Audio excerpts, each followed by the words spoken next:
Viskas gerai, bet nėra gerai. Ar ir tu taip jautiesi? Išorėje atrodo viskas ramu, tylu, gerai, tačiau viduje verda didžiulis pykčio, liūdesio, nepasitenkinimo katilas. Mokslininkai atrado, kad vienišumo jausmas veikia tas pačias smegenų dalis, kaip ir alkis bei troškulys. Vadinasi, kai mes jaučiamės vieniši, mums skauda ne tik psichologiškai, bet ir fiziškai. Vienišumas yra būdingas visiems ir visi žmonės patiria šį jausmą savo gyvenime. Tai yra absoliučiai normalu. Jaustis vienišu nėra gėdinga.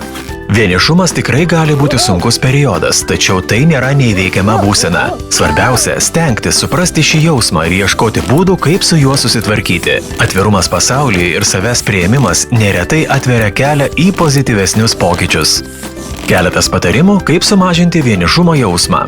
Pradėk nuo labai paprastų pokalbių su pažįstamais ar draugais. Net paviršutiniškos temos, kaip sakoma apie orą, gali padėti pradėti bendravimą, kuris ilgainiui taps draugystę. Pasidomėk veiklomis, kurios tau patiktų, dalyvauk bendruomenių renginiuose, drąsiai imkis savanorystės arba atrask naujų pomėgių. Tai ne tik užpildys tavo dienotvarkę, bet ir suteiks galimybę sutikti bendraminčių, kurie tikrai taps tavo naujais draugais.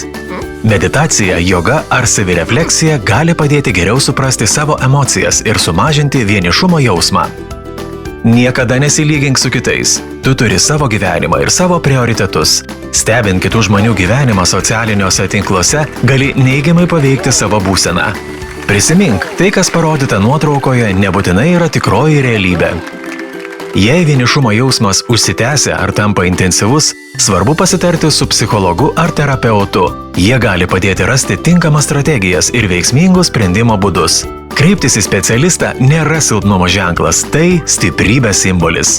Vaikų ir jaunimo sveikatos centras gali tau padėti. Pirmą konsultaciją tau suteiks centre dirbantis visuomenės sveikatos specialistas, kuris esant poreikiui tave nukreips konsultacijai pas psichologą ar kitą gydytoją specialistą. Tu ne vienas, vaikų ir jaunimo centras yra su tavimi. Mus gali rasti. Taip pat tavęs lauksime visose pažymėtose poliklinikose.